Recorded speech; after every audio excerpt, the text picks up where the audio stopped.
我和妹妹曾嫁给了同一个人，人鱼族太子苍渊。上一世，妹妹嫉妒我和人鱼族太子情投意合，在大婚前夜下药迷晕我，替我出嫁。等我醒来时，他们早已在珊瑚丛中生米煮成熟饭。母亲跪在地上求我成全妹妹，说二女共侍一夫是为了骄族的荣耀。我为了家族颜面，隐忍同意。人鱼族海皇大悦，许诺谁先诞下皇孙，就封谁为太子妃。我和妹妹同日生子，他却用自己的死胎换走了我的儿子。他母平子贵被封为太子妃，风光无限，我则被苍渊冷落，被他吸干灵力，像丢垃圾一样扔进海沟深渊。再睁眼，回到了与人鱼族太子大婚的前夜。大公主，您怎么出了这么多冷汗？面前的侍女叫小翠，正端着一只白玉碗，眼神闪烁地看着我。上一世我待她不薄，视如姐妹，却不知她早就被敖雪收买，是我房里的一颗钉子。我嗅了嗅那碗所谓的安神汤，里面加了分量极重的软筋散。先放着吧，我刚醒，胃口不好。我冷冷地扫了她一眼，那眼神中蕴含的寒意让小翠手一抖，汤水洒出了些许。是。小翠不敢多言，退到一旁。就在这时，店外传来一阵悦耳的环佩叮当声。妹妹敖雪摆动着雪白的娇尾，犹如前世一般，端着一个酒杯走到我面前。她今日打扮得格外娇艳，发髻上甚至插着一只不属于她规制的凤尾簪，那是苍渊曾许诺给我的定情信物，原来早就戴在了她的头上。她走到我面前，脸上挂着虚情假意的笑。姐姐马上就要嫁到水晶宫了，妹妹真是舍不得呢。这杯酒是雪儿敬姐姐的，祝姐姐与太子琴瑟和鸣，早生贵子。看着这张脸，前世他将我踩在脚下嘲笑我是不下蛋的母鸡的画面历历在目，我压下心头翻涌的杀意，笑着接过酒杯。妹妹有心了。我仰头一饮而尽，借着宽大喜袖的遮挡，运用灵力将酒液封存在喉间，并未咽下。随即我身子一软，顺势倒在柔软的贝壳床上，双眼紧闭，假装晕倒。姐姐。敖雪的声音瞬间变了调，不再是刚才的甜美，而是充满了轻蔑与得意。她用手狠狠拍了拍我的脸，嗤笑一声：敖离，你平时不是自诩聪明绝顶吗？还不是喝了我下的药？你什么都和我抢，但今夜苍渊是我的，我才是未来的太子妃，以后的海后。寝殿内一片死寂，只有海水流动的声音。紧接着门吱呀一声开了，这声音熟悉又刺耳，正是我的母亲焦母。我本以为母亲会责怪敖雪胡闹，或者是事后才知情被逼无奈，可接下来的对话却让我的心比深海的寒冰还要刺骨。雪儿，别磨蹭了，快换上你姐姐的娇纱喜服，太子的迎亲金队已经在外面等着了。母亲的声音里透着一股迫不及待的兴奋。母亲，姐姐她不用担心，母亲不会让你姐姐发现去水晶宫破坏你和苍渊的好事的。我在酒里放了双倍的迷魂散，不到明天你姐姐都醒不了。明天一早你和太子赶回来，咱们一起唱一出好戏。母亲游到床边，我感觉到一只温暖的手抚上了我的胸口，那一瞬间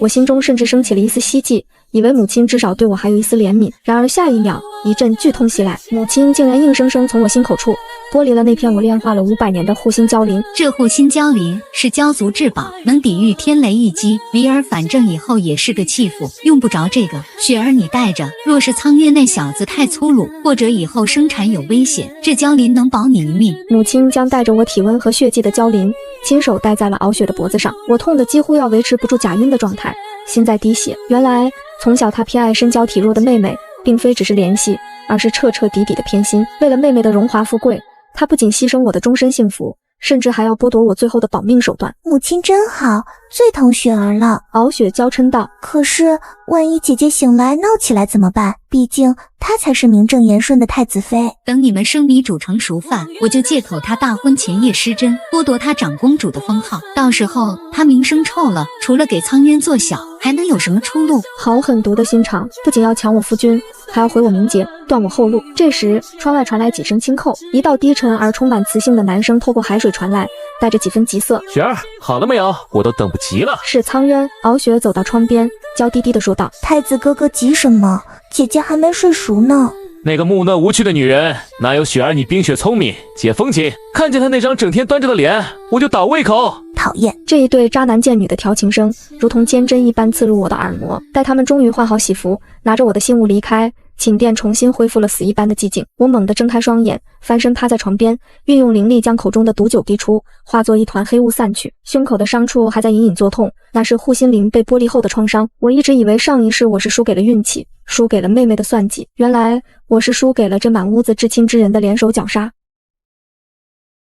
这一夜足够我想清前尘往事，为自己筹谋。我站起身，走到案几前，拿起那把用来剪竹心的金剪刀。我走到角落，打开那只封存着苍渊历年来送我礼物的百宝箱，千年的海珠，万年的珊瑚，所谓的情诗。我面无表情地将那些东西一一剪碎，连同那虚伪的情意一同化为粉末。随后，我铺开焦砂纸，咬破指尖，以血为墨，写下了一封密信。这是写给深海禁地那位被囚禁的废人人鱼族二皇子星蓝的。上一世，所有人都说他是废物，是残疾，那条残缺的灰尾是人鱼族的耻辱，命不久矣。只有我知道，在我死前那一刻，是他爆发出毁天灭地的力量，试图冲破封印来救我。这一世，我不求神佛，不靠父母。既然你们想演戏，那明天一早，我就陪你们演一出惊天动地的大戏。天刚蒙蒙亮，第一缕阳光透过海面折射下来，我擦干嘴角的血迹，重新躺回床上，嘴角勾起一抹冰冷的弧度。好戏终于要开场了。天刚大亮，交宫外便已是锣鼓喧天，迎亲的长啸声震动了整片海域。我慢条斯理的起身，却并没有穿上那套备用的华丽礼服，而是只着了一件素净的白色焦纱裙，甚至连妆都未施，脸色苍白的如同大病初愈。刚游出寝殿，就听到正殿内传来敖雪悲戚戚的哭声。我对不起姐姐，我不活了。好戏开场了，侍女扶着我游入正殿，大殿内早已宾客云集，四海八荒有头有脸的人物都来了。此刻他们正窃窃私语，对着跪在大殿中央的敖雪指指点点。我不急不缓地走到主位旁坐下，冷眼看着这场闹剧。敖雪跪在我面前，梨花带雨，那条雪白的娇尾无力地垂在地上，显得楚楚可怜。姐姐，昨天我给你敬酒，你多喝了几杯就醉倒了，我怎么叫你都不醒。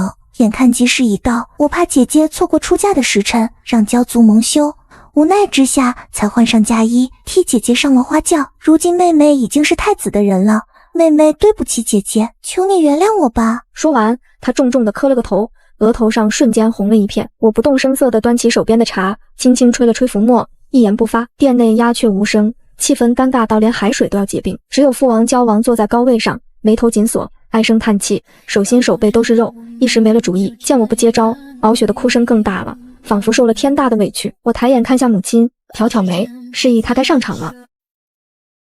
母亲果然坐不住了，游过来拉起我的手，一脸痛心疾首。梨儿，你妹妹本是好意，也是为了家族颜面，你也不能全怪她。如今生米煮成熟饭，你做姐姐的就大度一点，成全她吧。以后你们姐妹一起侍奉苍渊太子，在水晶宫也有个照应，岂不是美谈？我抽出手，冷冷地看着她。美谈，母亲觉得姐姐被妹妹下药抢夫，还要共侍一夫，是美谈。母亲脸色一僵，随即压低声音，语气中带上了几分威胁。从小你是最懂事的，如果你不答应，你妹妹以后要怎么做人啊？传出去，我们深渊骄族的脸往哪放啊？梨儿，娘求求你，就成全你妹妹吧。难道你要为娘给你下跪，你才会答应吗？上一世，她也是如此这般声泪俱下，搬出家族荣耀和姐妹亲情，逼我不得不同意。既然母亲想跪，那就跪吧。我淡淡道。全场哗然，母亲愣住了，她没想到一向温顺的我竟然会说出这种话。敖雪见状，泪如珍珠，滴滴落在珊瑚地上。既然姐姐这样恨我，那我也不配活在这世上了。说完，她猛地起身，作势要一头撞向旁边的珊瑚柱。雪儿，一道金光闪过，苍渊满眼心疼，一把抱住敖雪，将她紧紧护在怀里。太子，姐姐无法原谅我，你就让我去死吧。雪儿，你真是太傻了。如今你已是我的人，我会永远护着你，谁也别想伤害你。见我依旧无动于衷的喝茶，苍渊转过头，双眼通红的瞪着我，那眼神中满是厌恶。郝离，你别太过分了。雪儿是为了救场才牺牲自己的清白，你不仅不感激，还如此咄咄逼人，简直是不可理喻。这时再一次与这个负心人四目相对，我的恨意在心底翻江倒海，面上却笑得越发灿烂。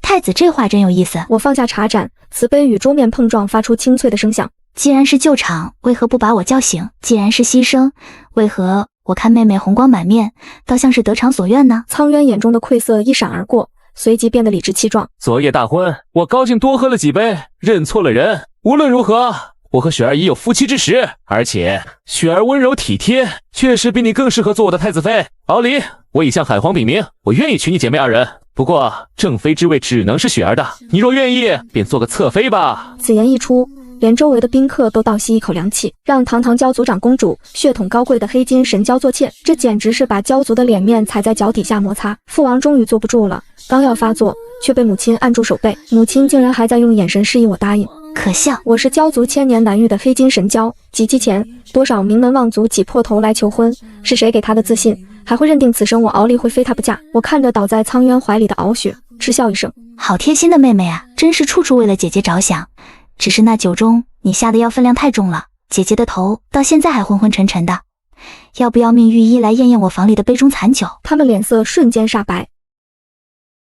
我又走向苍渊，太子的酒量不是千杯不醉吗？怎么昨夜就认错了人呢？要是想要熬血，大可以光明正大，明媒正娶，何必做这种偷鸡摸狗的龌龊事？还享享其人之福，让我做妾？苍渊的脸青一阵红一阵。我是人鱼族太子，拥有最高贵的经纬血统，妻妾成群不也是很正常吗？怎么你就容不下自己的妹妹呢？我侧身避开他的手，从袖中掏出一卷泛黄的羊皮纸，高高举起。妻妾成群，当初你求娶我时，那份订婚契约上白纸黑字写得清清楚楚，你难道忘了吗？那是我们订婚时签下的天道契约。人鱼族繁衍子嗣困难，有意与蛟族联姻。苍渊对我一见钟情，非我不娶。我当时便提出明确要求，并在婚前契约中立下条款：我敖离的夫君必须严守一夫一妻之制，绝不纳妾。那时的他为了娶我，毫不犹豫地答应了我的条件，并在契约上按下了血手印，信誓旦旦地说道：我苍渊答应离儿的要求，此生绝无二心，若有违背，婚约作废，天打雷劈。我将契约展开，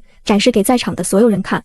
大家看好了，上面写着：若苍渊背信弃义，婚约自动解除，且蛟族有权追回所有聘礼，并要求人鱼族赔偿。离儿，你……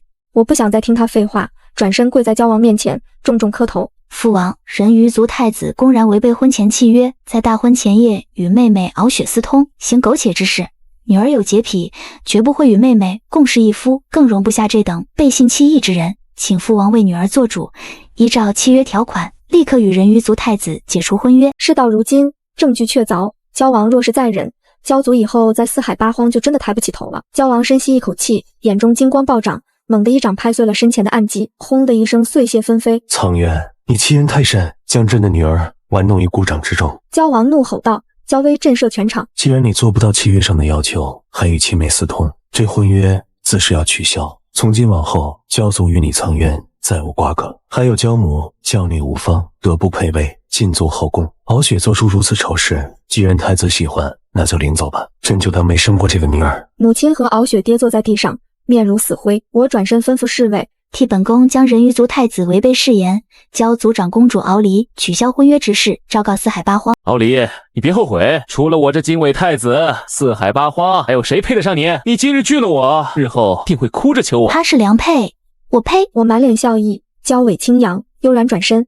这一世所有害我的人，我要笑着看你们哭。消息传出不到1刻钟，蛟宫外就挤满了四海八荒来求亲的人。一方面是因为蛟族强大，联姻有利于两族势力联合，还有一个重要原因，我是蛟族千年难得的黑金神蛟，不仅生育能力强，而且还可以滋养夫体，助夫君灵力提升。大殿之内，虎鲨王带着太子抢先发言：蛟王，把敖离嫁给我，我们虎鲨族绝不亏待她。谢族大将军挥舞着巨大的钳子：嫁到我们谢宫吧，谁也不敢欺负公主。大殿之内人声鼎沸，乱作一团，仿佛深海集市般喧闹。苍渊站在一旁，脸色铁青，他没想到我竟然如此抢手。就在这时，一直坐在角落里没有说话的海皇站起身，带着他的另一个儿子走了过来。海皇红着脸，羞赧开口：蛟兄，你我早有联姻盟约，不可不守啊。我知道苍渊这逆子对不住您和敖离，但他毕竟是经纬，敖离公主可否看在本皇的面子上，再给他一个机会？从没有人见过海皇如此卑微，众人哄堂大笑。蛟王看向我，双眉紧锁：离儿，你的婚事还是自己做主吧，无论怎么选择，父王都会支持你。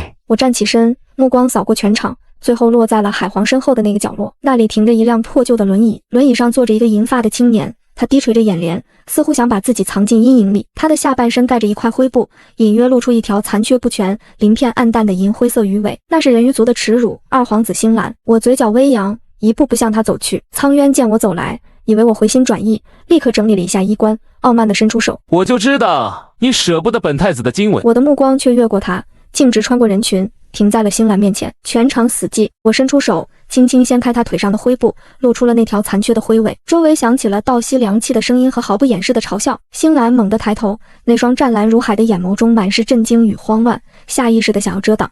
别看脏，我却一把抓住了他的手，十指紧扣。我敖离要嫁的人是海皇的次子星蓝。所有人都目瞪口呆，仿佛听到了什么天方夜谭。苍渊的脸霎时苍白如雪，悬在空中的手僵住，随即爆发出一声怒吼：敖离，你疯了吗？宁愿选这个残废也不选我，他那条灰尾巴连最低贱的海妖都不如。我回头轻蔑地看了苍渊一眼，在我眼里，他的灰尾比你的金尾干净10000倍。我转过头看着星兰，柔声道：星兰，你可愿意娶我？许我一生一世一双人。星兰的手在颤抖，她看着我，眼底有什么东西在破碎，又有什么在重组。良久，她拼命用微弱的灵力召唤出一块海魂石。海魂石是上古灵石，对她起誓，如有违背，必遭天谴，永世不得超生。她郑重地立下誓言，声音沙哑却坚定。我星兰对海魂石发誓，此生只爱敖离一人，若有违背，愿内丹爆裂，神魂俱灭。我笑着接过海魂石，握在掌心。星兰，这事换我来护你。我和星兰的婚礼办得很仓促，却也足够隆重。交公为了弥补之前的闹剧，特意增添了10倍的嫁妆，浩浩荡荡的送亲队伍绵延数十里，照亮了半个深海。然而，当我们抵达星兰的寝宫幽兰殿时，热闹的氛围瞬间冷却。这里地处人鱼皇宫的最偏僻角落，四周杂草丛生，连门口的石狮子都缺了一角。殿内更是冷清破败，连个像样的侍从都没有，只有几个年迈的老海龟在慢吞吞的打扫。与不远处灯火通明、丝竹声震天的水晶宫相比，这里简直像是冷宫。委屈你了。星兰坐在轮椅上，声音低沉，带着一丝愧疚。我这里什么都没有。我推着他的轮椅跨过门槛，环视四周，虽然简陋，但收拾得很干净。有你就够了，我轻声说道，顺手将一颗硕大的夜明珠挂在殿顶，瞬间照亮了整个房间。再说了，嫁妆里带的东西足够把这里翻新100遍。星兰愣了一下，随即苦笑，你还是和以前一样好。侍女们手脚麻利地铺好红绸，点燃交凤红烛。我遣退了众人，关上殿门，扶着星兰坐到那张有些陈旧的床上。她显得很局促，那条残缺的灰尾不安地蜷缩着，似乎怕弄脏了我的喜服。离儿，其实你不必。她欲言又止，湛蓝的眸子里满是复杂。我是个废人，给不了你幸福。你若是为了戚苍渊才嫁给我，大可不必赔上自己的一生。我蹲下身，视线与他平齐，伸手轻轻抚摸着他那条断裂的尾鳍，入手冰凉刺骨，那是常年被寒气侵蚀的结果。谁说你是废人？我抬眸看他，语气坚定，在我眼里，你是这世上最好的珍宝。星兰浑身一震，眼眶微红。就在这时，殿外突然传来一阵嘈杂的脚步声，紧接着砰的一声巨响，殿门被人一脚踹开。哟，二弟，洞房花烛夜，怎么也不请大哥喝杯喜酒啊？苍渊满身酒气地闯了进来，手里还提着一壶酒。他身后跟着几个平日里狐假虎威的侍卫，一个个脸上挂着不怀好意的笑。星兰脸色一变，下意识地将我挡在身后。苍渊，这是我的寝宫，请你出去。你的寝宫？苍渊嗤笑一声，摇摇晃晃地走过来，那条金色的鱼尾在烛光下闪烁着刺眼的光芒。这整个皇宫都是本太子的，我想去哪就去哪，更何况他那双醉意朦胧的眼睛死死盯着我，目光中充满了淫邪与不甘。敖离本来就是我的女人，是你这个残废用了什么妖术迷惑了她。说着，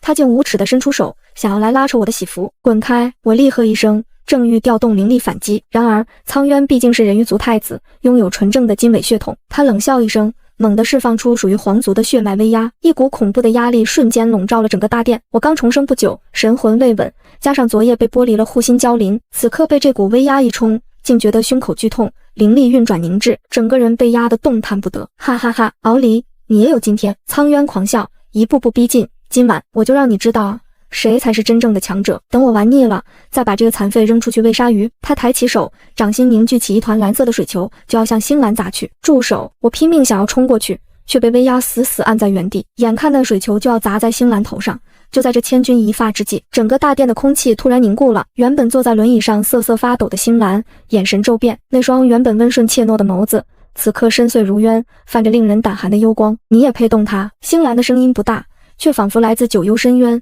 带着透骨的寒意。只见他轻轻抬起一根手指，对着虚空一弹，那团气势汹汹的水球瞬间消散无踪。紧接着，一股比苍渊强大100倍、1000倍的恐怖气息从星兰体内爆发而出，原本死寂的宫殿瞬间结出了一层厚厚的冰霜，连空气中的水分子都被冻结成了锋利的冰刃。这是什么力量？苍渊瞪大了眼睛，酒意瞬间醒了一半，惊恐地看着那个他一直瞧不起的残废弟弟。还没等他反应过来，无数道冰刃瞬间悬浮在他的头顶、喉咙、心脏处，只差毫厘就能将他刺成筛子。滚！星兰薄唇轻启，吐出一个字，一股无形的气浪直接撞在苍渊胸口。他惨叫一声，整个人如同断线的风筝一般倒飞出去，重重地撞在殿外的石狮子上，一口鲜血喷了出来。那些跟着来的侍卫早就吓傻了，连滚带爬的拖着半死不活的苍渊逃离了幽兰殿。殿内恢复了死一般的寂静。星兰收回手，那恐怖的气息瞬间消散，但他似乎消耗极大，脸色惨白，身子一晃就要从轮椅上跌落。星兰，我顾不得身上的疼痛，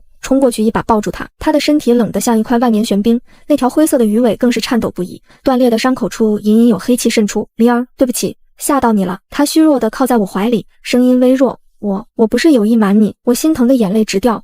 傻瓜，都什么时候了还说这些？你这是怎么了？是封印。星兰苦笑，我体内流淌着上古海皇的血脉，力量太过霸道，我的肉身承受不住，只能自行封印。刚才为了救你，强行冲破了一丝封印，遭到了反噬。原来如此，难怪上一世他明明那么强，却一直装残疾。原来他是为了活命，不得不韬光养晦。别怕，我紧紧抱住他，感受到他体内的寒气正在疯狂侵蚀他的经脉。我是黑金神蛟，我的灵力至纯至阳，正好可以帮你调和体内的霸道力量。我们试一试。星兰眸光闪烁，看着我的眼神逐渐变得炽热，却又带着一丝犹豫。可是这样会损耗你的修为，夫妻本是一体，损耗一点修为算什么？我不再多言，直接吻上了他冰冷的唇，将体内温热的娇息渡入他的口中。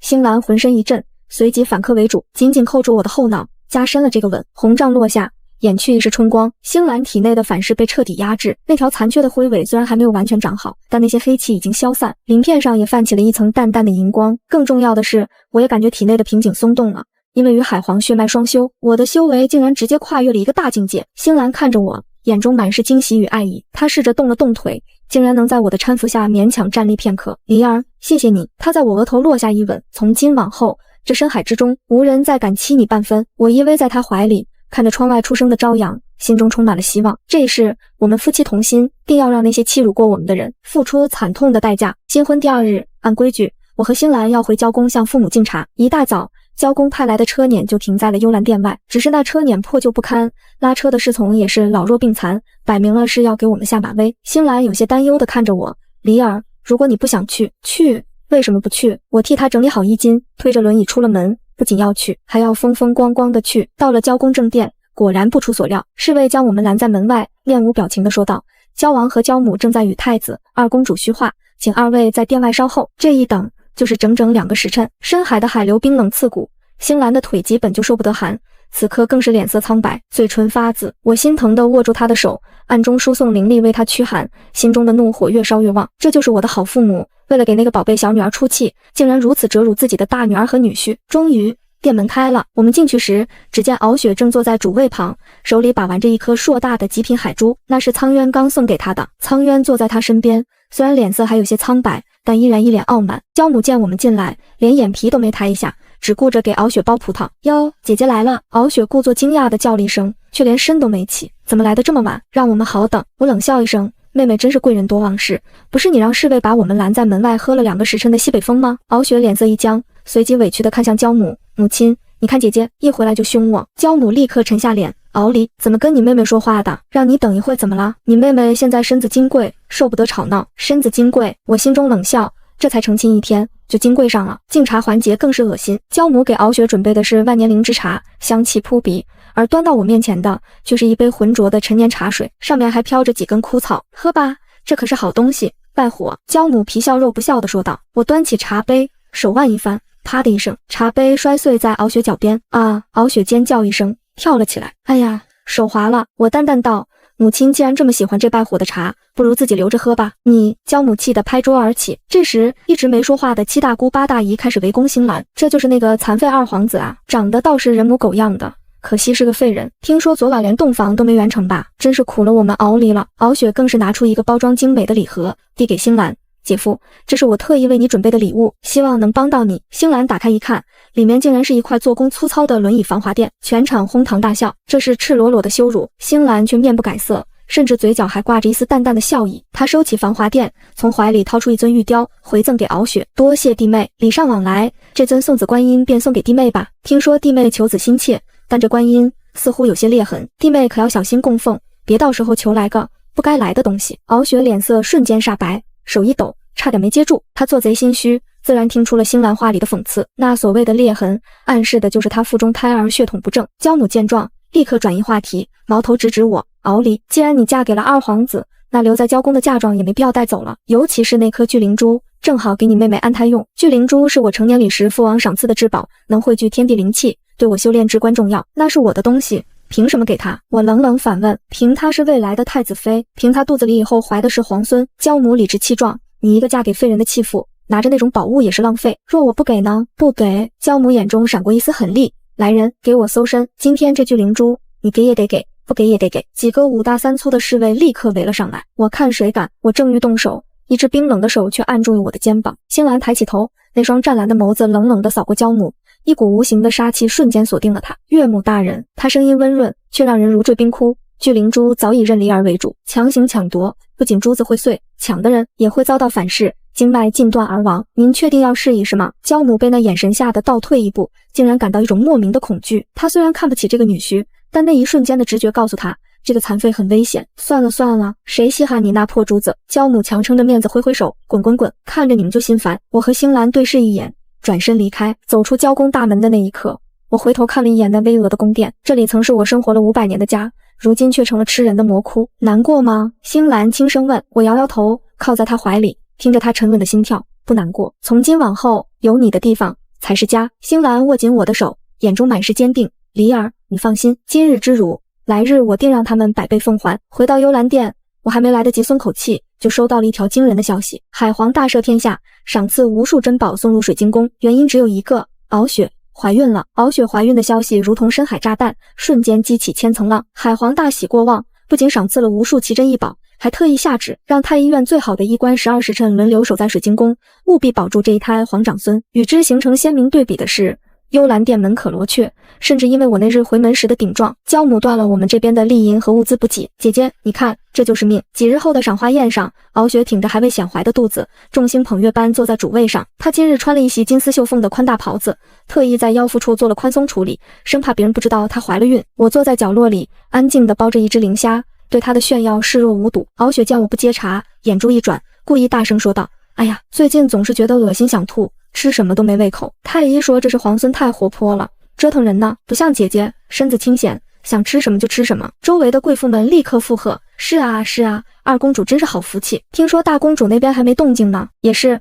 二皇子那个身体，啧。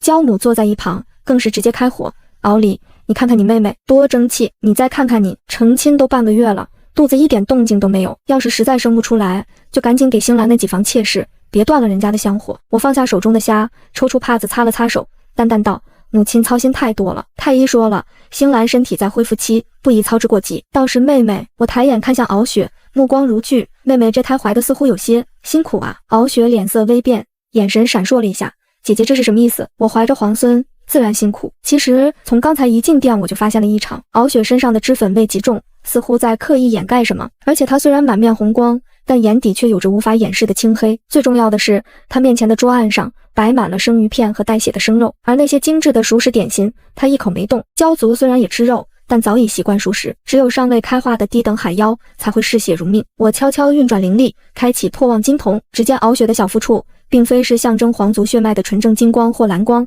而是一团浑浊不堪的黑气。那黑气甚至还在隐隐稀释敖雪的母体精气，果然是野种，而且看这妖气的浓郁程度，恐怕是个极其低贱凶残的海妖之种。我心中冷笑，面上却不动声色，甚至换上一副关切的表情：妹妹别多心，我是看你脸色不太好，既然怀了孕，就少吃些生冷的，对孩子不好。敖雪有些心虚的让人撤下了生肉盘子，强笑道：姐姐说的是。宴席过半，敖雪借口更衣，给我递了个眼色，我心领神会，借口透气跟了出去。在御花园的假山后，敖雪平退左右，神神秘秘地拉住我的手：姐姐，刚才在席上是我说话太冲了，你别往心里去，其实我是真心为姐姐着急啊。妹妹急什么？姐姐，二皇子那身体你也知道，想自然受孕恐怕很难。敖雪压低声音，从袖中掏出一个精致的小瓷瓶：这是我托人从海外求来的生子秘药，听说灵验得很，只要姐姐服下，再配合这秘法，哪怕是和凡人也能怀上娇种。我心中警铃大作，给我送药，他会有这么好心？上一世他也是这样热心的给我送药，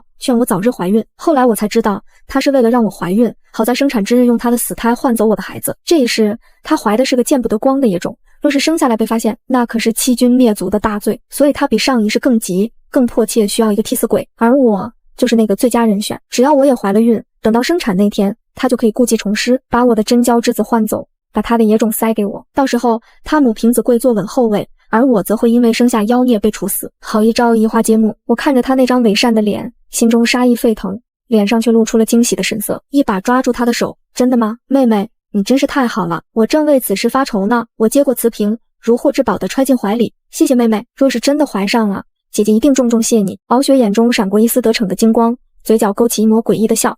姐姐客气了，咱们是亲姐妹嘛，互相帮助是应该的。那你可要记得按时服用哦。回到幽兰殿，我立刻将那瓷瓶交给星兰。星兰打开一闻，眉头紧锁，这里面是极烈的情药，还有一种能让胎儿气息紊乱的毒草，若是服下，不仅会让人神志不清，生下的孩子也会先天不足。他是想让我尽快怀孕，哪怕是用这种下作手段。我冷笑道，看来他肚子里的那个皇孙问题很大啊。星兰将瓷瓶碾碎，湛蓝的眸子里闪过一丝寒芒。既然他想玩，那我们就陪他玩到底。梨儿，最近我们要努力一点了。我脸一红，你说什么呢？星兰拉过我的手，一本正经道，如果不传出你怀孕的消息，他的戏怎么唱下去？而且我也确实想要一个我们的孩子。接下来的日子，幽兰殿开始频繁传出求医问药的消息，我每晚都会配合星兰演戏，甚至故意让人看到我在偷偷熬煮那秘药的药渣。与此同时，星兰暗中派出的探子也传回了消息，敖雪最近频繁接触一个负责宫廷卫生的低等章鱼精，而且那个章鱼精最近突然暴富，在宫外置办了宅子，线索逐渐清晰了。一场关于血统与皇位的惊天阴谋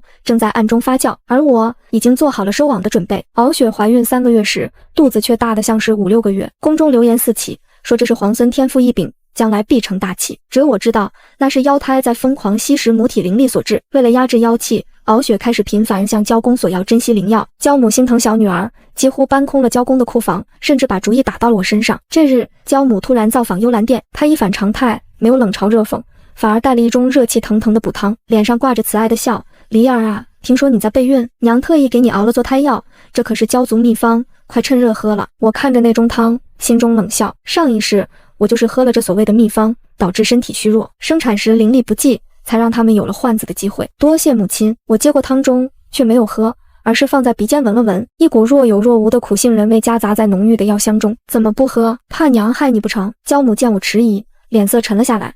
你妹妹怀着孕都惦记着你，特意把这好东西让给你，你别不知好歹。我正欲开口，星兰推着轮椅从内殿出来。岳母大人。星兰微笑着行礼，目光却在那盅汤上停留了一瞬。梨儿最近肠胃不适，太医嘱咐不能乱吃东西，这汤不如让小婿代劳。娇母眼神一慌，连忙伸手去夺。不行，这是女子喝的做胎药，男人喝了会伤身。就在争抢间，汤中不小心被打翻在地，滋滋作响，汤水泼洒在地面上，竟然冒起了一阵白烟，连坚硬的大理石地面都被腐蚀出了几个小坑。殿内一片死寂。我抬起头，不可置信地看着娇母。母亲，这就是您说的做胎药？这分明是剧毒的化工散，您是想废了我的修为吗？娇母脸色惨白，却还在强词夺理，胡说，这可能是药效太猛了。我是你亲娘，怎么会害你？肯定是你这宫里的地砖质量不好。说完，他竟也不管地上的狼藉，落荒而逃。看着他仓皇离去的背影，我的心彻底凉透了。梨儿，星兰握住我冰凉的手，别难过，不值得。我不难过。我深吸一口气，眼中闪过一丝决绝。既然他们不仁，就别怪我不义。星兰，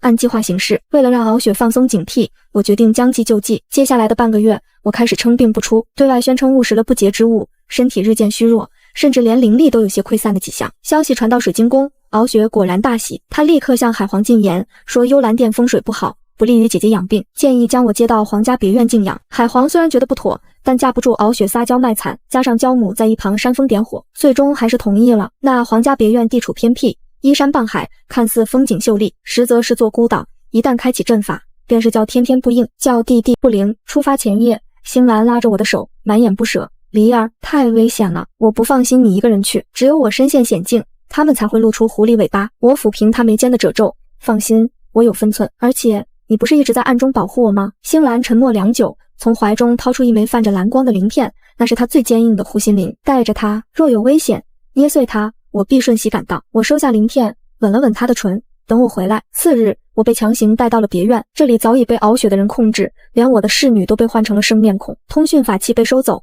我彻底与外界断了联系。入夜，别院静得可怕，我躺在床上，假装虚弱昏睡，门外传来了刻意压低的交谈声。都安排好了吗？是敖雪的声音，带着掩饰不住的兴奋。回二公主，都办妥了，那香已经点上了，只要再过半个时辰，大公主就会浑身无力，任人摆布。很好。敖雪冷笑一声，苍渊那边通知了吗？太子殿下已经在路上了，他说今晚定要好好尝尝大公主的滋味。听到这里，我猛地睁开双眼，寒意瞬间传遍全身。原来他们不仅要把我软禁，还要毁我清白。敖雪知道苍渊对我一直贼心不死，便想利用这一点，让苍渊玷污我。到时候我失了贞洁，又怀不上孩子，就只能任由他摆布，成为他换子计划中最完美的妻子。好毒的连环计，空气中弥漫着一股甜腻的香气，正是那晚曾出现过的幻情香。我屏住呼吸，悄悄运转灵力。多亏了这段时间与星兰的双修，我的修为早已突破瓶颈，这区区迷香根本奈何不了我。但我不能动，我要等那个捉奸的人来，等那场能把他们一网打尽的风暴降临。半个时辰后，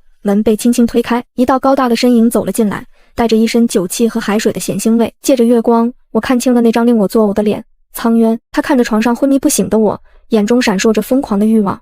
李尔，你终究还是落到了我手里。今晚我看那个残废怎么救你。他狞笑着，一步步向床边逼近。我藏在袖中的手紧紧握住了那枚蓝色的护心蛟鳞，只要他敢碰我一下，我就让他后悔来到这个世上。苍渊的脚步声在寂静的房间里显得格外刺耳。他走到床边，居高临下的看着我，那双平日里傲慢的眼睛此刻充满了扭曲的欲望和报复的快感。敖离，你平时不是很高傲吗？不是看不起我吗？他伸出手，指尖划过我的脸颊，带着粗糙的触感。今晚过后，我看你还怎么在那个残废面前装清高。我强忍着恶心，一动不动，等待着最佳的时机。苍渊见我毫无反应，更加肆无忌惮。他一把扯下帷幔，欺身而上，带着酒气的呼吸喷洒在我的颈侧。只要我要了你，你就只能乖乖做我的侧妃。到时候我要让你跪在雪儿面前，求他赏你一口饭吃。就在他的手即将触碰到我衣襟的那一刻，咔嚓一声，我袖中的护心蛟鳞碎了。同一时间，我猛地睁开双眼，原本涣散的瞳孔瞬间凝聚出凌厉的金光。你，苍渊被我突如其来的清醒吓了一跳，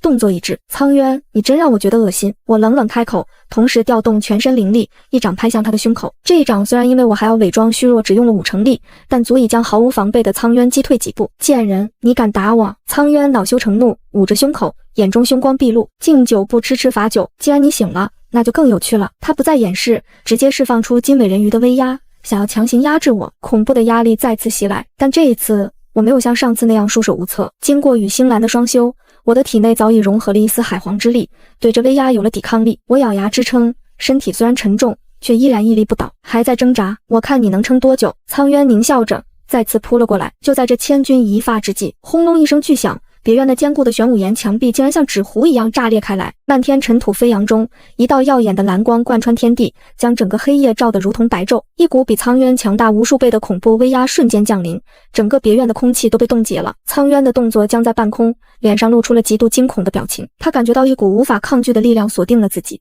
仿佛被深海巨兽盯上的猎物。烟尘散去，一道身影悬浮在半空，不再是那个坐在轮椅上人人欺凌的残疾皇子。此刻的星兰银发飞舞，双腿修长有力，踏着虚空而来。他周身环绕着深蓝色的海皇之力，那双湛蓝的眸子此刻变成了纯粹的金色，充满了神性的冷漠与杀意。星兰，苍渊的声音都在颤抖。你的腿，你的力量。星兰没有说话，甚至没有看他一眼。他的目光落在我身上，看到我衣衫微乱但并未受伤，眼中的杀意才稍稍收敛，化为无尽的温柔与后怕。离儿，过来。他伸出手，我毫不犹豫地飞身而起，投入那个温暖而强大的怀抱。对不起，我来晚了。他紧紧抱着我，声音有些颤抖。不晚，刚刚好。我靠在他胸口，感受着从未有过的安全感。安抚好我之后，星兰转过头看向苍渊，那一瞬间温柔进退，只剩下毁天灭地的暴怒。动我的女人，你想怎么死？苍渊吓得腿一软，直接跪在了地上。二弟，不，皇帝，我是你大哥啊，我是太子，你不能杀我，父皇不会放过你的。太子。星兰嗤笑一声，抬手一挥，无数道兵刃凭空出现，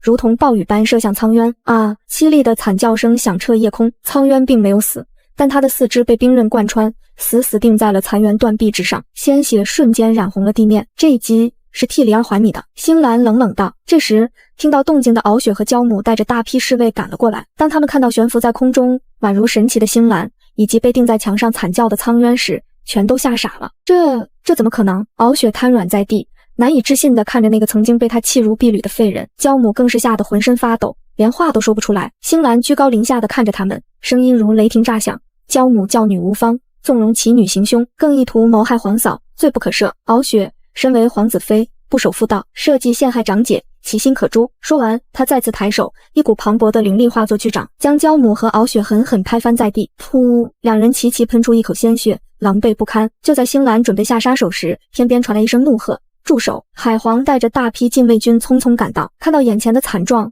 海皇也是大吃一惊。尤其是看到星兰那完好无损的双腿和恐怖的实力时，眼中闪过极其复杂的光芒。星兰，你这是在做什么？他是你大哥。海皇指着墙上的苍渊喝道。星兰不卑不亢，只是海皇，父皇，八哥意图玷污皇嫂，甚至不惜下药，而臣不过是替父皇清理门户。你……海皇被噎得说不出话来，转头看向我，我衣衫凌乱，神情凄楚，显然是受害者的模样。再看看地上那堆作案工具，事实胜于雄辩。海皇虽然偏心苍渊，但此事闹得太大，若不处置，难以服众。更重要的是，他震惊地发现，这个一直被忽视的二儿子，竟然觉醒了真正的海皇血脉，实力远超苍渊。权衡利弊之下，海皇做出了决定，传朕旨意，太子苍渊德行有亏，废除太子之位，罚去荒海面壁思过500年，无诏不得回宫。二皇子妃敖雪虽怀有身孕，但教唆夫君行凶，禁足水晶宫，待产后再行发落。至于焦母，身为长辈，不辞不义，即刻遣送回焦宫，交由焦王严加管教。虽然没有直接处死他们，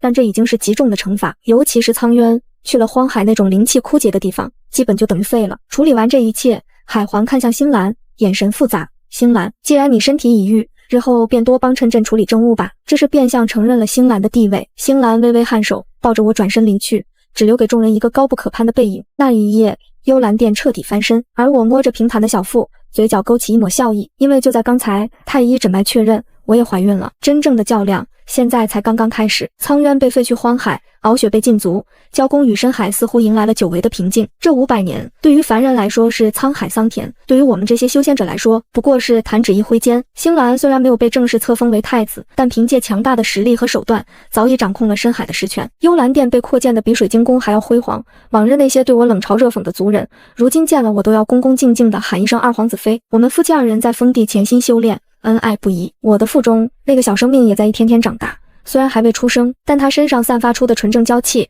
已经让无数海族为之侧目。然而平静之下，暗流涌动。虽然敖雪被禁足，但焦母并未死心。这500年来，幽兰殿外的防御阵法不知被触发了多少次，有时是半夜潜入的黑影，试图偷取我的贴身衣物或毛发，有时是混入膳食中的无色无味的毒药，甚至还有伪装成宫女的刺客，但每一次都被星兰部下的天罗地网挡了回去。那些刺客的下场无一例外，全部被扔回了焦宫大门口，成了焦王案头的一桩桩罪证。焦王虽然软弱，但也渐渐看清了焦母的真面目，对他越发冷淡。焦母在焦宫的日子并不好过，这也让他对我的恨意更加疯狂。与此同时，荒海那边也传来了不好的消息。星兰派去的探子回报，苍渊在荒海并没有老实面壁，那片被遗弃的海域虽然灵气枯竭，却滋生了无数上古魔物。苍渊为了恢复实力，竟然开始吞噬魔物，修炼早已失传的禁术化魔大法，他这是在自寻死路。星兰看着情报，眉头紧锁，一旦入魔，便不再是海族，人人得而诛之。他已经被仇恨蒙蔽了双眼。我抚摸着隆起的腹部，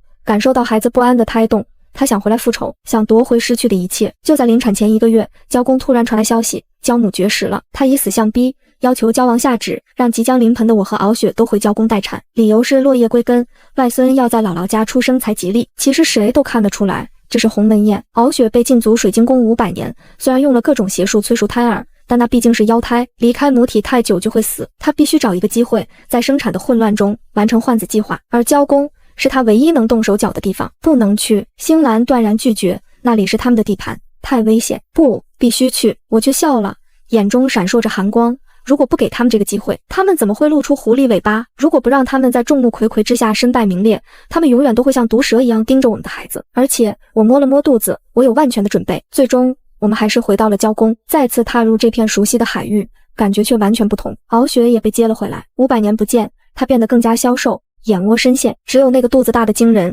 几乎要撑破肚皮。当我们擦肩而过时，我闻到了一股浓烈的令人作呕的腥臭味，那是妖胎即将腐烂，急需新鲜血肉滋养的味道。他看着我，眼中满是怨毒与贪婪，仿佛在看一个移动的血库。姐姐，好久不见。他咧嘴一笑，牙齿森白，真希望咱们的孩子能长得一模一样呢。我回以一笑，是啊，我也很期待呢。就在我们回宫的第3天，天降异象，原本湛蓝的深海突然变得漆黑如墨，狂风怒号，雷电交加，一股恐怖的魔气从荒海方向席卷而来，压得低等海族瑟瑟发抖。那是苍渊即将魔功大成，破关而出的征兆。与此同时，我和敖雪的肚子也几乎在同一时刻发动了剧痛啊！2声惨叫同时在焦宫深处响起。产房早已备好，我和敖雪仅1墙之隔。焦母神色慌张地在2个房间之间穿梭，眼神飘忽不定，手里紧紧攥着一个黑色的包裹。我知道最后的决战开始了。产房内血腥气浓的化不开，虽然我是神娇之躯，但这一胎怀的是真娇之子，生产的艰难远超想象，每一阵宫缩都像是有把钝刀在肚子里搅动，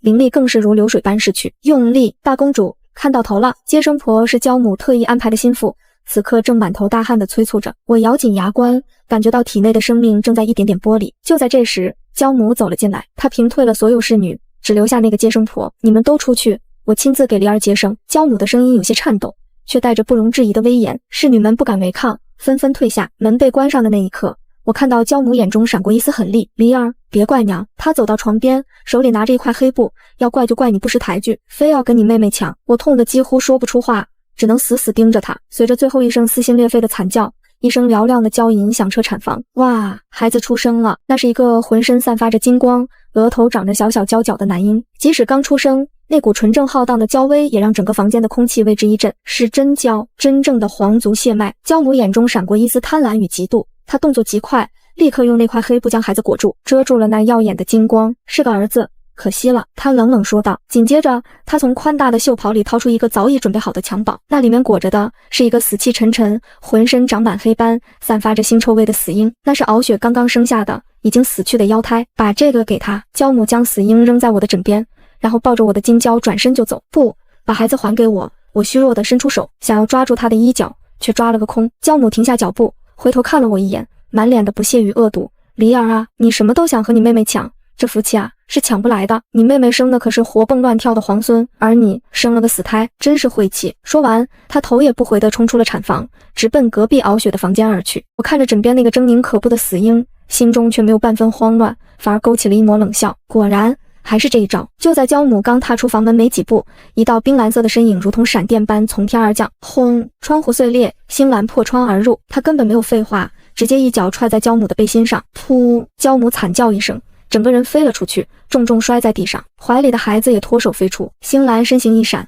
稳稳接住了那个被黑布包裹的婴儿。他掀开黑布一角，看到那双金灿灿的眼睛正好奇地盯着他，紧绷的脸上终于露出了一丝温柔的笑意。儿子，爹来接你了。此时听到动静的海皇、焦王以及各族仙家纷纷赶到。敖雪那边也刚刚生产完，正虚弱地躺在床上，等着母亲把换好的孩子送来。看到这一幕，他脸色瞬间煞白，这是怎么回事？海皇看着满地狼藉，怒喝道。焦母顾不得身上的剧痛，爬起来就开始撒泼。海皇、焦王，你们要为我做主啊！星兰他疯了，他不仅打伤我，还抢走了敖雪刚生下的皇孙。敖离生了个死胎，他嫉妒妹妹，就让星兰来抢孩子。他们这是要绝了人鱼族的后啊！焦母指着星兰怀里的孩子，哭得声泪俱下，仿佛受了天大的委屈。敖雪也被人扶了出来，看到星兰怀里的孩子，立刻哭喊道：那是我的孩子，那是我的皇儿！姐姐，你怎么能这么狠心，连我的孩子都要抢？众仙家议论纷纷，指指点点。毕竟星兰之前的名声不好，加上焦母演得太逼真，不少人都信了几分。我强撑着身体，在侍女的搀扶下走了出来。母亲，妹妹，你们这颠倒黑白的本事真是越来越炉火纯青了。我冷笑道。事实摆在眼前，你床上那个死胎就是证据。焦母指着我房内那个死婴吼道。是吗？星兰冷冷开口，她单手抱着孩子，另一只手从怀中击出一面古朴的铜镜，玄光镜。既然岳母大人说是我们抢孩子，那不妨让大家看看刚才到底发生了什么。星兰将灵力注入镜中，镜面瞬间光芒大作，投射出一幅清晰的全息影像。画面中正是刚才产房内发生的一切，焦母如何支走侍女，如何辱骂我，又是如何亲手将死婴扔给我，抱走我的金娇。每一个细节，每一句话都清清楚楚，纤毫毕现。全场一片死寂，所有人都震惊地看着画面中那个恶毒的老妇人，简直不敢相信这是平日里端庄的焦母。这不可能，这是假的，是幻术。焦母脸色惨白，还在垂死挣扎。幻术！海皇大怒，玄光镜乃上古神器，只能回溯真实发生的影像，绝无造假可能。焦母，你还有什么话好说？焦王更是气得浑身发抖，一巴掌狠狠扇在焦母脸上。毒妇，你竟然做出这种丧尽天良的事，还要毒害朕的外孙！敖雪见势不妙，两眼一翻就要装晕。慢着，我拦住了想要把他抬走的侍卫。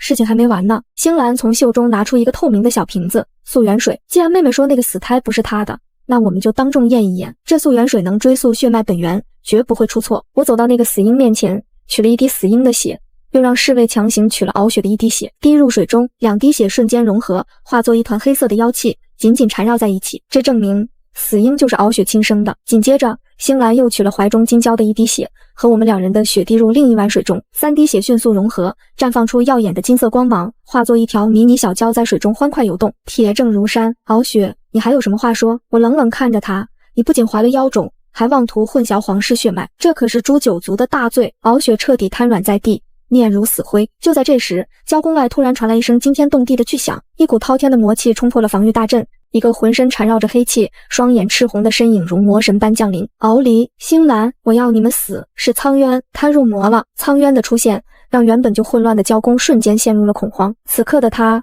早已没了往日金尾太子的风采，他那条曾经引以为傲的金色鱼尾，此刻布满了黑色的魔纹，鳞片翻卷，渗出腥臭的黑血。他的双眼赤红如血，周身缭绕着令人作呕的腐蚀气息，显然是修炼了禁术化魔大法啊！是魔物，快跑啊！众仙家吓得四散奔逃，场面一度失控。苍渊并没有理会那些逃窜的蝼蚁，他的目光死死锁定在星兰怀中的金蛟身上，眼中满是嫉妒与疯狂。凭什么你能生出真蛟，而我却绝后了？他已经看到了地上的死婴和那一碗融合了妖气的素元水，事实摆在眼前，他最爱的敖雪不仅给他戴了绿帽，还怀了个低贱的妖种。敖雪，你这个贱人！苍渊怒吼一声，身形如电，瞬间冲到敖雪面前。敖雪还来不及求饶，就被苍渊一把掐住了脖子。